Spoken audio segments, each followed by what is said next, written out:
주님을 바꾸지 사랑하는 바다에 진행되는 중에 이렇게 예배 자리에 오신 여러분에게 주의 풍성한 은혜가 함께 하시기를 주의 이름으로 축복합니다. 오늘 사진 먼저 한번 볼까요? 오늘 소 얘기를 좀 하려고 합니다. 저희 어렸을 때 생각하면 서로 이렇게 밭을 갈고 논을 갈기도 했습니다. 또 보시면 달구지를 달아서 이렇게 짐을 실어 나르기도 했습니다. 소가 얼마나 중요했는지요. 이를 위해서 여물을 주고 꼴을 베어서 이렇게 들여다가 풀을 먹이고 또 건초를 만들어서 겨울에 이렇게 나게 하기도 했습니다. 오늘 소 얘기를 하니까 우리가 소처럼 열심히 일해야 되느냐, 뭐 비슷한 얘기이긴 합니다. 비슷한 얘기이긴 한데 소가 되자 하는 얘기가 아니라 소를 키우는 사람은 누가 있어야 되지 않냐 이런 얘기 하는 거예요. 한동안 정치권에서 그럼 소는 누가 키우고 이랬어요. 또 개그 프로그램에서도 그랬습니다. 소는 누가 키우고, 누구나 주인공이 되려고 하고 누군가가 자기 이름을 내고 명예를 걸고 정치를 하고 뭔가 앞서서 정말 필요한 일, 정말 우리 일상에서 정말 중요한 일, 정말 우리가 잘 감당해야 될 이러한 일들이 있음에도 불구하고 이거 내려놓고 정치하겠다고 뭔가 이렇게 앞서서 자기 이름을 내보겠다고 얼굴 내보겠다고 자꾸 나서는 것이 뭔가 좀 못마땅했을 때 그러면 소는 누가 키우고 이렇게 얘기하는 겁니다. 농사를 생각해 보면 요즘에 워낙 기계화되었고 자동화된 시스템이 있지만 또 이렇게 우리 교회도 축산하시는 분들이 계시죠. 또 전업으로 하시는 분들이 계시지만 제가 어렸을 때 생각을 해보면 농사 중에서 제일 힘든 게 축산이 아니었을까 그 생각을 합니다. 왜냐하면 집을 비울 수가 없어요. 매일 밥을 줘야 되잖아요. 또 시간만 내면 나가서 꼴을 배워야 하고 또 풀을 먹여야 하고 밥을 해줘야 되는 상황입니다. 뿐만 아니라 일주일에 한 번 정도는 이렇게 바닥을 갈아줘야 돼요. 풀을 배에다가 깔아주고 소들이 응아를 많이 해놓으면 그거 잘 섞어서 또 이렇게 퇴비로 쓰고 거름으로 쓰는 거니까 그 일도 해야 됩니다. 사실 귀찮은 일이고 힘든 일이고 쉽지 않아요. 그러나 재산 증식의 중요한 수단이 소이기도 했습니다. 그래서 송아지를 갖다가 분양을 받아서 키우면 송아지를 어미소가 되게 하고 또 어미소를 팔면 또 이렇게 노란마지 값을 받았으니까요. 그리고 이거 팔아서 학교를 보내기도 했고 또 새끼를 낳으면 그 새끼를 다시 또 이렇게 키워서 이렇게 재산 증식의 중요한 수단으로 쓰기도 했습니다. 밭을 가기도 하고 짐을 실어 나르기도 했고 중요한 건 뭐냐면 오늘 제가 말씀드리고 싶은 것은 이 소는 항상 사람의 손이 필요로 한다는 거예요. 소 때문에 얻는 유익이 있어요. 앞서 말씀드린 것처럼 밭을 간다든지 짐을 실어 나른다든지 사람이 타고 다닌다든지 중요한 어떤 역할들이 있는데 이를 위해서 사람이 수고해야 하고 땀을 흘려야 하고 이 일을 위해서 우리가 섬겨야 할 일이 있다는 것이죠. 그 일을 빼고 그 일을 생각하지 않고 소에게서 받은 유익만 생각하면 뭔가 좀 앞뒤가 맞지 않는 것이죠. 모순이다 이렇게 말씀드릴 수가 있습니다. 사실 농업 중에서도 어쩌면 아주 중요한 일이 바로 이 소를 키우는 일이 아니었을까 일단 그런 생각을 하면서 오늘 말씀을 좀 시작하려고 합니다. 예전에 그리스 신화의 가장 잔혹한 가장 가혹한 형벌이 시지프스의 형벌이라고 합니다.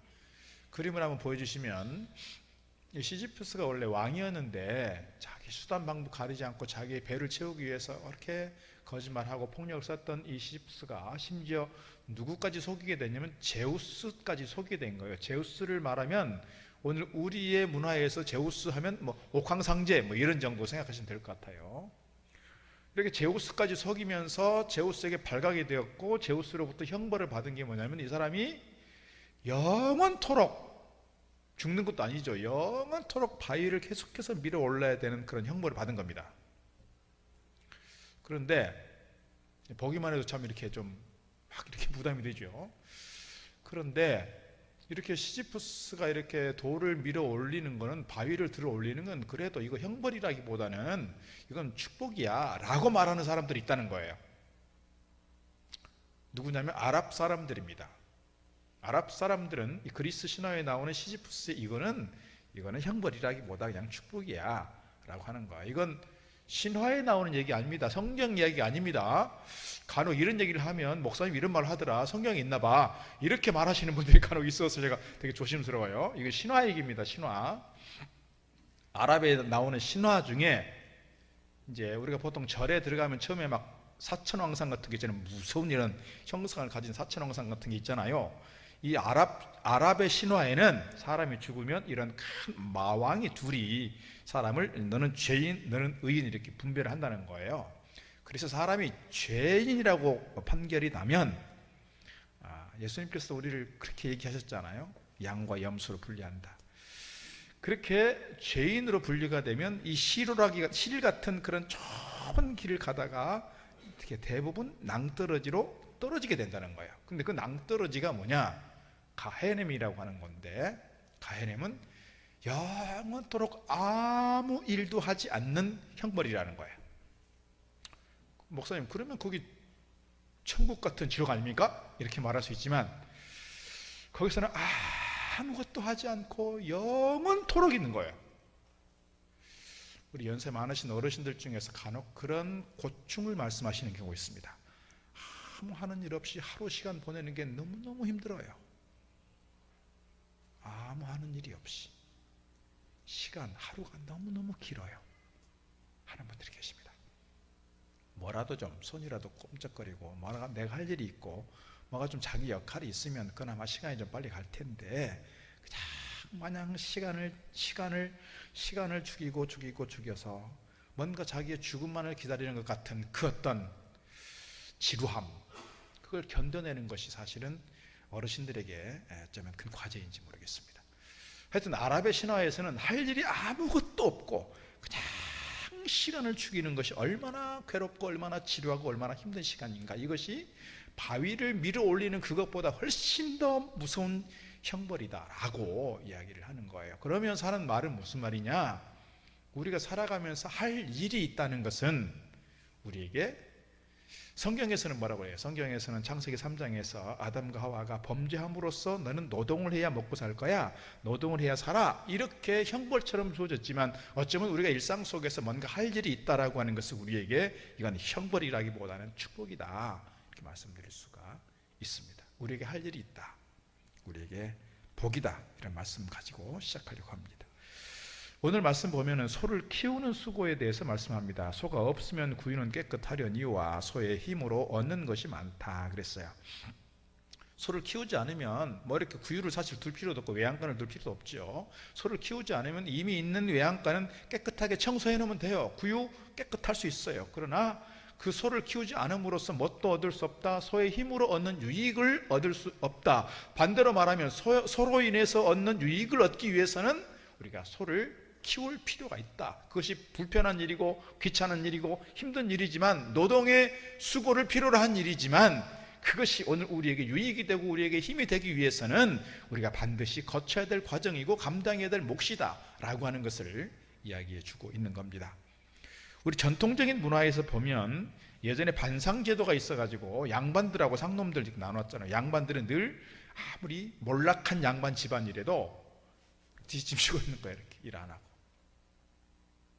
우리는 선비 집안이야, 우리는 양반 집안이야, 어떻게 일할 수 있어? 누가 고생해요?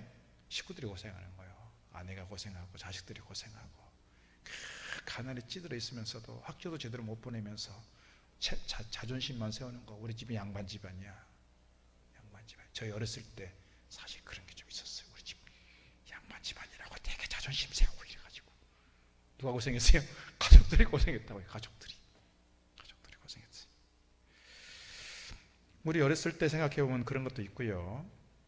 옛날 선교 초기 시대에 선교사님들이 오셔가지고 주로 무슨 운동을 했냐면 테니스를 많이 하셨대요.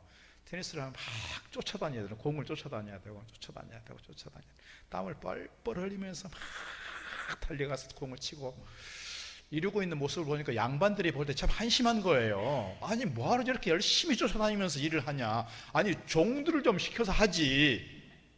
옛날 양반들이 그랬다는 겁니다.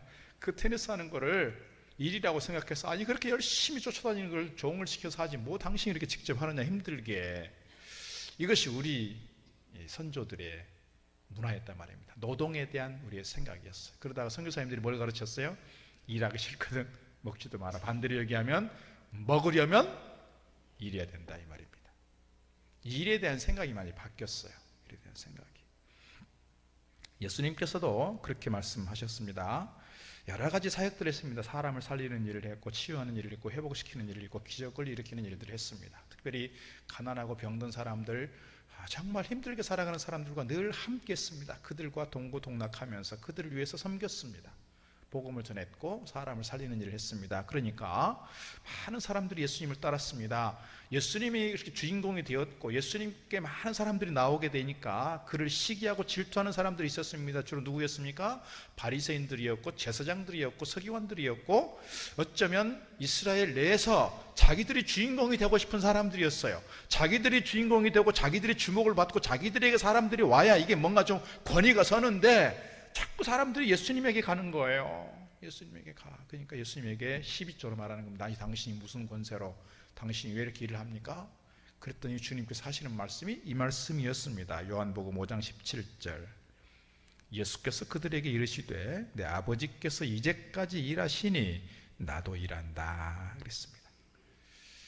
하늘 아버지께서, 나를 보내신 아버지께서 지금도 일하고 계시니 나도 아버지를 따라서 일한다는 거예요. 하나님께서 천지를 창조하시고 그냥 내어버려 두시는 것이 아니라 지금도 여전히 역사 가운데 섭리하시고 일하시고 우리 가운데 능력을 행하신다는 거예요. 그분이 누구시라고요? 우리 하나님이시라고요.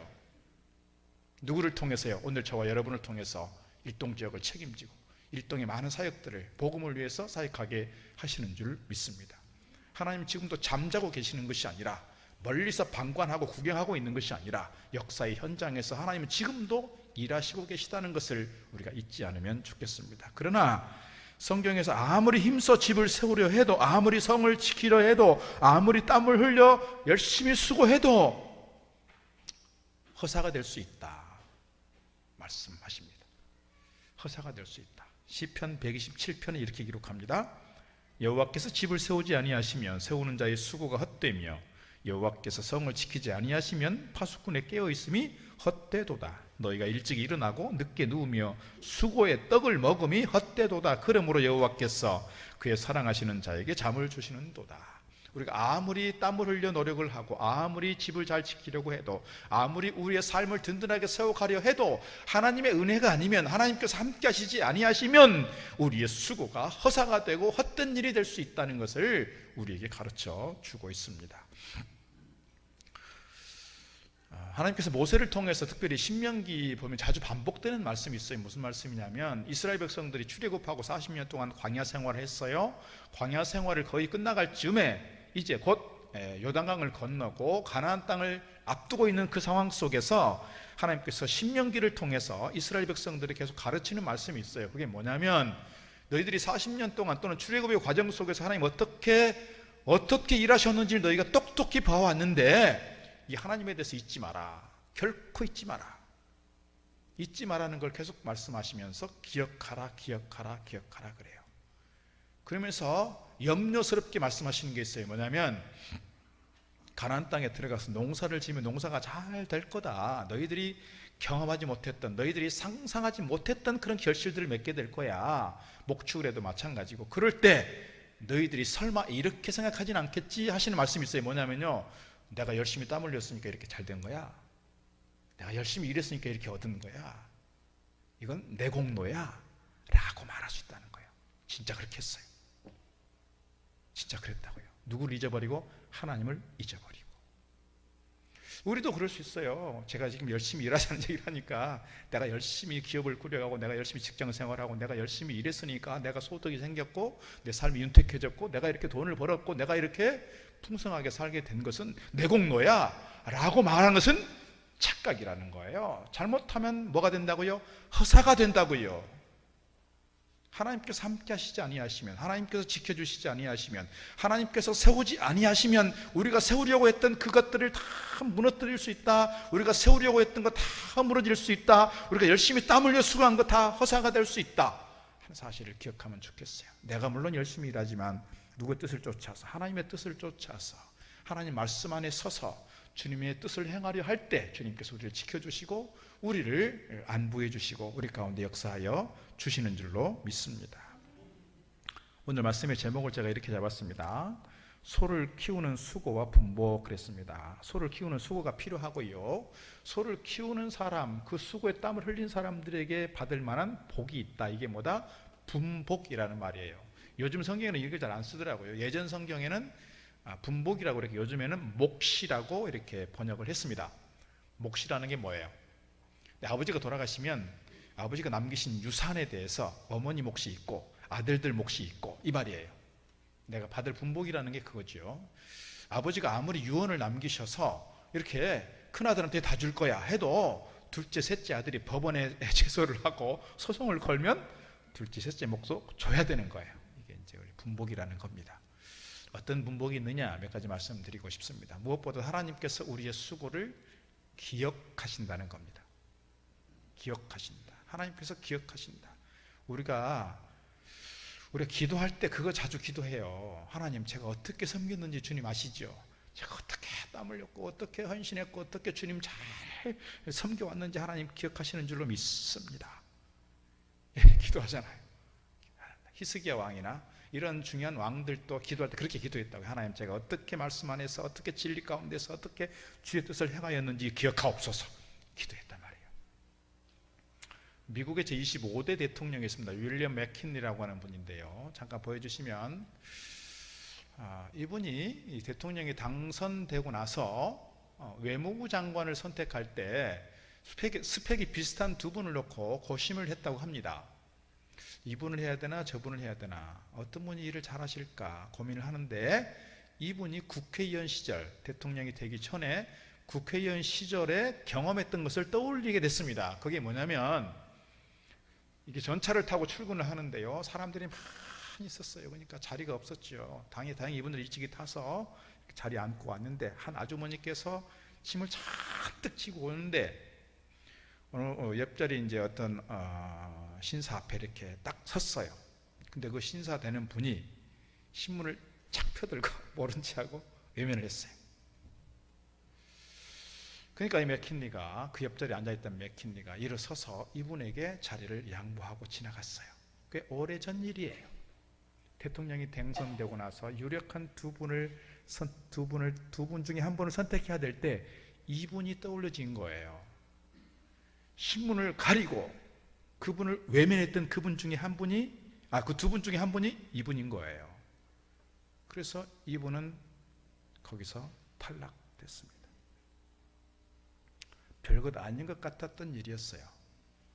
그냥 누구라도 그렇게 지나칠 수 있는 일이었는데, 이 대통령이 되고 난 이 사람이 중요한 일을 결정해야 할 때, 뭔가를 선택해야 할 때 거기서 삭제되고 거기서 탈락하게 되는 이유는 수년 전에 있었던 그 일 때문이었다는 거예요.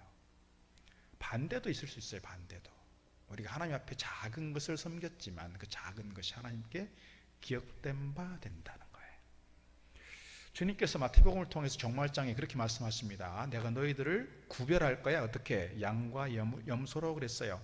양으로 구별된 사람들에게 말했으면, 내가 너희들은 굶었을 때 먹을 걸 주었고 목마를 때 마실 걸 주었고 내가 감옥에 갇혔을 때 찾아와 주었다고. 그랬더니 양으로 분류된 사람들이 그랬습니다. 언제 우리가 주님을 찾아갔고 먹을 걸 주었고 마실 걸 드렸습니까? 주님께 그렇게 말씀을 드렸더니 주님 하시는 말씀이 뭐예요? 이 작은 자 하나에게 한 것이 곧 내게 한 거라고. 요즘 우리말로 말하면 서울역을 지나가는데 많은 노숙인들이 있어요. 그 노숙인들에게 빵 한 조각 드리는 거, 작은 일일지라도 그거 누구에게 한 거라고요? 주님께 한 거라고요. 왜요? 이것이 사람을 살리는 일일 수 있거든요.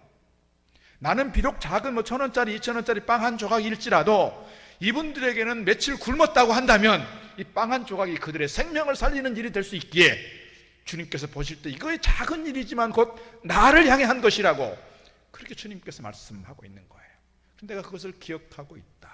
그리고 그것을 내가 지켜보고 있다. 이방인 장교였던 고넬료를 향해서 그렇게 말씀하시죠. 천사가 고넬료에게 하시는 말씀이 뭐예요? 너의 기도와 너의 구제를 하나님께서 기억하신다 하는 거예요. 기억하신다. 오늘 우리가 지금 바자회를 진행하고 있습니다. 바자회 이렇게 수익금 1,000만 원 나올 것 같아요. 1,000만 원 나올 것 같은데, 이거 가지고 우리가 이 지역을 위해서 얼마나 할 수 있을까요? 얼마나 큰일 할 수 있겠어요. 그러나 우리가 다문화 가정을 돕고자 하는 마음이 있는데 그 열악한 상황 속에 있는 그 다문화 가정 한 가정 한 가정에 우리가 섬겼던 이 작은 정성이 그들에게 얼마나 위로가 되고 힘이 되고 소망이 될까요? 격려가 될까요? 어쩌면 작은 것 행할지라도 누가 기억하신다고요? 하나님께서 기억하신다.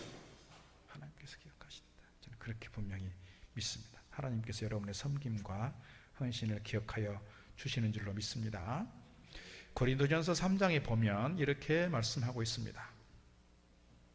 만일 누구든지 금이나 은이나 보석이나 나무나 풀이나 지푸로 이 터 위에 세우면 각 사람의 공적이 나타날 터인데 그날이 공적을 밝히려니 이는 불로 나타내고 그 불이 각 사람의 공적이 어떠한 것을 시험할 것임이라. 만일 누구든지 그 위에 세운 공적이 그대로 있으면 상을 받고 누구든지 그 공적이 불타면 해를 받으리니 그러나 자신은 구원을 받되 불 가운데서 받은 것 같으리라 그랬어요. 우리가 인생의 집을 세워갑니다. 우리가 섬김의 집을 세워갑니다. 주님 앞에서 우리가 그리스도라고 하는 터 위에, 예수 그리스도라고 하는 믿음의 터 위에 집을 세워갈 때 누구나 구원은 기본적인 전제는 뭐예요? 예수 그리스도라고 하는 터 위에 집을 세우게 되니 우리 인생 누구나 구원은 받을 수 있다. 그러나 상급은 다른 문제다 이 말입니다.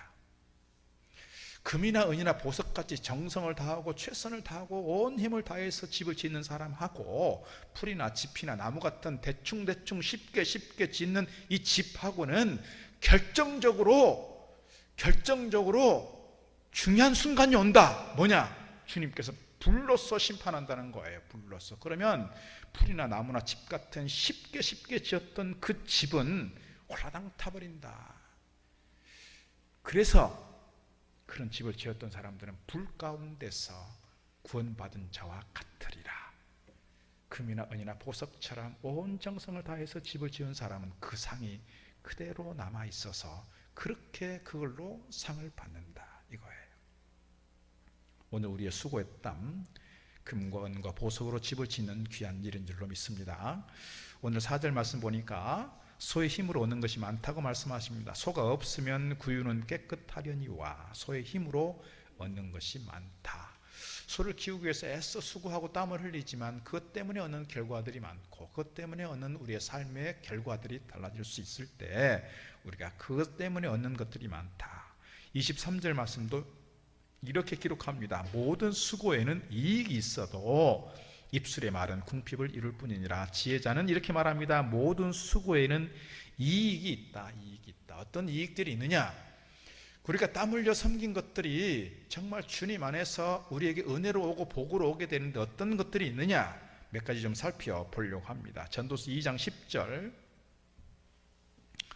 무엇이든지 내 눈이 원하는 것을 내가 금하지 아니하며 무엇이든지 내 마음이 즐거워하는 것을 내가 막지 아니하였으니 이는 나의 모든 수고를 내 마음에 기뻐하였음이라. 이것이 나의 모든 수고로 말미암아 얻은 몫이로다. 2장 18절 사람이 하나님께서 그에게 주신 바 일평생에 먹고 마시며 해 아래서 하는 모든 수고 중에서 낙을 보는 것이 선하고 아름다움을 내가 보았나니 그것이 그의 몫이로다. 19절 또한 어떤 사람에게든지 하나님이 재물과 부요를 그에게 주사 능히 누리게 하시며 제 몫을 받아 수고함으로 즐거워하게 하신 것은 하나님의 선물이라. 열심히 땀 흘려서 일하게 되는 결과들이 있다는 거예요. 뭐예요? 내가 필요로 하는 것을 얻는다. 부요와 재물도 얻는다. 그리고 즐거움과 낙을 누리게 된다. 이것은 다 뭐다? 하나님의 선물이다. 거듭 말씀드리지만 내가 열심히 땀 흘려서 얻은 재물이요, 물질이요, 평화로움이요, 행복일 수 있다. 그러나 이것이 뭐다? 내 힘으로만 된 것이 아니라 전적으로 하나님의 선물이다. 에베소서에서 말씀하는 것이 그거잖아요. 우리가 구원 얻는다라고 하는 것, 우리가 아무리 의를 세우고 우리가 아무리 의롭게 산다 한들 하나님의 그 기준에 이를 수 없다는 점에서 우리의 구원은 전적으로 하나님의 선물이라고 말씀하는 거예요. 구원만 선물이 아니라 우리 삶 속에서 누리게 되는 많은 것들, 즐거움의 삶, 희락의 삶, 기쁨의 삶, 물질과 재물을 누리는 것 뿐만 아니라 내가 원하는 것들을 이루어가는 모든 것들이 우리가 수고를 통해서 얻는 그런 축복이요 분복인데 그 분복 모든 것이 어디서부터 온다? 하나님께로부터 온다. 그래서 하나님의 선물이라는 거예요. 하나님의 선물. 우리가 이것을 잊지 않으면 좋겠습니다. 모든 것은 하나님의 선물이다. 시편 126편에서 이렇게 말씀하고 있습니다. 우리가 교동문에서 읽었습니다만, 눈물을 흘리며 씨를 뿌리는 자는 기쁨으로 거두리로다. 울며 씨를 뿌리러 나가는 자는 반드시 기쁨으로 그 곡식단을 가지고 돌아오리로다. 수고의 땀을 흘린 사람만이 기쁨의 단을 거둔다라고 말씀드릴 수 있습니다. 추수감사절을 앞두고 있습니다. 추수감사의 전제는 뭐냐면, 내가 추수하기까지 땀을 흘려 씨를 뿌렸고 곡식을 가꿨고 열심히 일했다는 거예요. 내가 수고의 땀을 흘린 만큼 결실을 얻었을 때 그 결실이 우리에게 기쁨이고 감사요, 감격이요, 축복이 된다는 거예요. 지난 1년 동안 열심히 일을 하나도 안 했어요.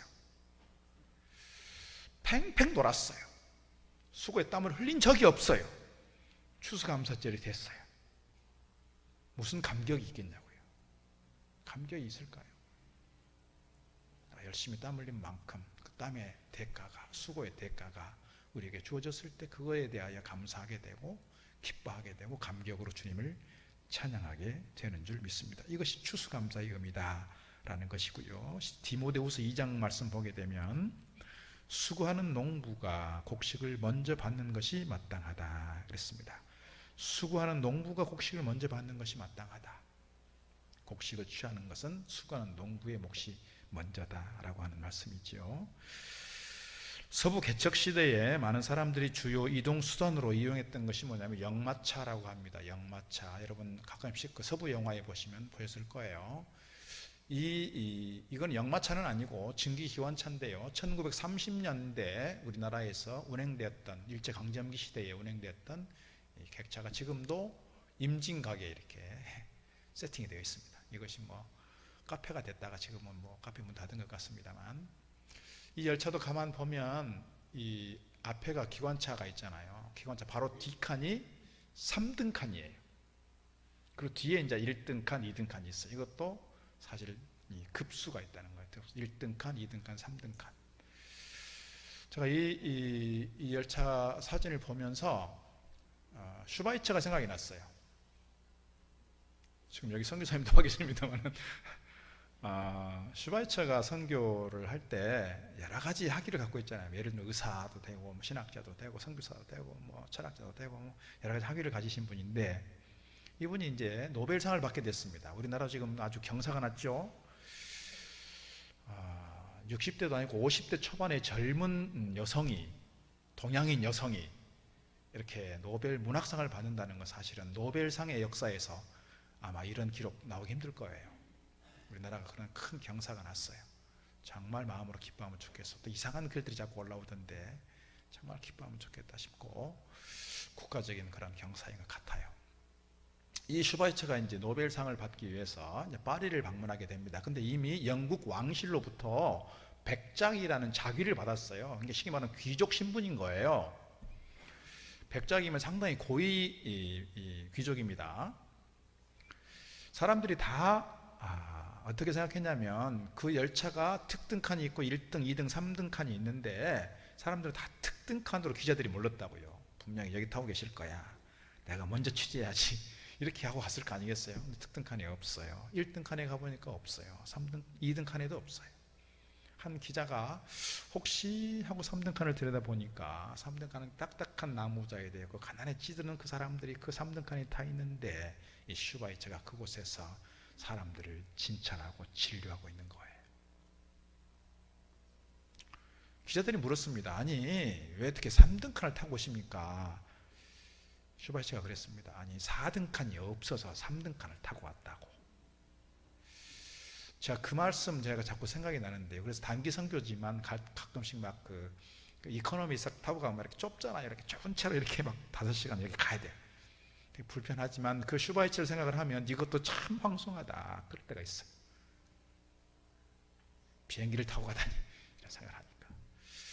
하여튼 이렇게 1등 칸, 2등 칸, 3등 칸인데 역마차도 그렇다는 거예요. 서부 개척 시대의 역마차, 사람들이 많이 타는 건 아니지만 분명히 1등 칸, 2등 칸, 3등 칸이 있다는 거예요. 그 역마차가 운행이 되는 과정에서는 이게 1등 칸, 2등 칸, 3등 칸이 별로 이렇게 의미가 없다는 거예요. 그런데 보통 도로가 이렇게 지금처럼 포장이 잘 돼 있는 도로가 아니라 주로 뭐 이렇게 예전 우리를 어렸을 때 생각하면 신장로잖아. 이렇게 비포장 도로니까 막 얼마나 울퉁불퉁하고 양마차가 분명 가다가 몇 번 선다는 거예요. 그러면 1등 칸에 있는 사람들은 가만히 의자에 앉아 있어요. 그냥 2등 칸인 사람들은 내려요. 일단 내려서 먼발치에서 구경하고 있어요. 서서 보는 거예요. 3등 칸에 탄 사람들은 가격이 싼 대신 이 마부와 함께 그 마차를 수리하고 다시 운행하도록 돕는 역할을 하는 거예요. 3등 칸에 탄 사람들이에요. 그럼 마부는 누구를 제일 좋아할까요? 3등 칸에 탄 사람들을 제일 좋아하게 되고, 그래서 이 사람들은 마차를 운영할 때 누구를 주로 보느냐? 3등 칸에 탄 사람이 누구냐? 이 마차가 고장이 났을 때 과연 이 사람들이 같이 수리해서 같이 갈 수 있는 사람들인가 본다는 거예요. 어쩌면 교회의 머리이신 주님께서 교회를 보실 때 그럴 것 같아요. 그래서 하나님의 교회, 주님의 교회인 이 교회가 누가 많이 필요하다? 3등 칸에 탄 상객들이 필요하다는 거예요. 어떤 분이 천국 갔더니 그랬다잖아요. 천국에 가보니까 아니 잘 모르겠는 분이 이렇게 왕 대접을 받고 있는 거예요. 가만히 보니까 아니 주로 주방에서 사람들 보이지 않는 곳을 막 일하고 막 청소하고 사람 눈에 잘 안 띄었던 분인데 어떻게 주님께서 알아보시고 그걸 막 왕처럼 이렇게 해주는 거예요. 근데 가만히 보니까 장로님들이 서빙을 하고 있는 거예요. 그래서 장로님들한테 물었다는 거 아니에요. 장로님들 목사님은 어디 갔느냐고 그랬더니 목사님은 배달 나갔다고 그런 얘기를 했다잖아요. 그게 뭐 누가 뭐 지어낸 얘기겠지만 천국 갔더니 그렇다는 거예요. 천국에서는 진짜 누가 필요하냐? 1등 칸 사람, 2등 칸 사람이 아니라 3등 칸에 탄 승객이 필요하다. 어쩌면 이것이 사람들이 다 굳은 일이고 험한 일이고 땀 흘려야 되는 이 일들을 신하는 일일 수 있으나 이 일들을 잘 감당해냈을 때 주님께서 그들을 기억하시고 그들에게 은혜를 베푸시고 그들에게 상급을 주신다는 사실이에요. 우리 교회 장로님들 되게 감사한 것은 이렇게 중요한 일들이 있을 때마다 가장 먼저 팔 걷어붙이고 나와서 일하시는 분들이 장로님들이세요. 우리 장로님들 되게 존경합니다. 제가 여러 교회를 거쳐왔지만 이런 장로님들이 안 계신다고요. 그래서 제가 좀 감사하고 우리 장로님들 존경스럽고 사실 그렇습니다. 우리 하나님께서 천국에서 우리 장로님들 서빙 시키는 게 아니고 우리 장로님들 다 이렇게 왕처럼 해주실 것이라. 아마 저는 모르겠어요. 제가 열심히 서빙하고 해야 될지 모르겠어요. 자, 오늘 우리가 이웃을 위해서 바자회 진행해 가고 있습니다. 모두가 직접 팔을 걷어붙이고 힘써서 수고의 땀을 흘리고 있는데 이것이 거룩한 일이고 복된 일인 줄로 믿습니다. 우리 하나님께서 그 섬김과 헌신, 수고의 땀을 기억하여 주시고 이 섬김을 통해서 하나님께 영광이요, 이 섬김을 통해서 우리에게도 은혜요, 축복이 되는 줄 믿습니다. 이 섬김을 통해서 특별히 지역에 있는 어려운 분들에게 큰 위로가 되고 소망이 되는 줄 믿습니다. 중요한 것은 소를 키우는 자가 큰 복을 얻는다. 이 말씀 기억하시면 좋겠습니다. 기억하게 기도하겠습니다. 사랑의 아버지 하나님, 오늘 우리 교회가 이웃을 위하여 바자회를 진행하고 있습니다. 모든 성도들이 팔을 걷어붙이고 힘써서 수고의 땀을 흘리며 이 사역에 동참하고 있습니다. 이 일이 피곤하고 또 귀찮은 일일 수 있고 또 허드렛 일 같은 일일 수 있으나 주님, 그럼에도 저들의 섬김과 헌신과 수고의 땀을 기억하여 주시는 줄로 믿습니다. 주님, 이를 위해서 애쓰고 수고하는 손길들마다 주님 기억하여 주셔서 저희 가운데 은혜가 넘치게 하시고 저희 삶이 더 강성케 하시고 저희들에게 큰 은혜와 기쁨과 희락의 삶이 되게 하시고 천국에서 큰 영광을 누리는 축복이 되게 하여 주옵소서. 예수님 이름으로 기도드리옵나이다. 아멘. 찬송가 218장. 나무와 과도 주님을 바꾸지 않으리. 다른 어떤 은혜 구하지 않으리. 오직 주님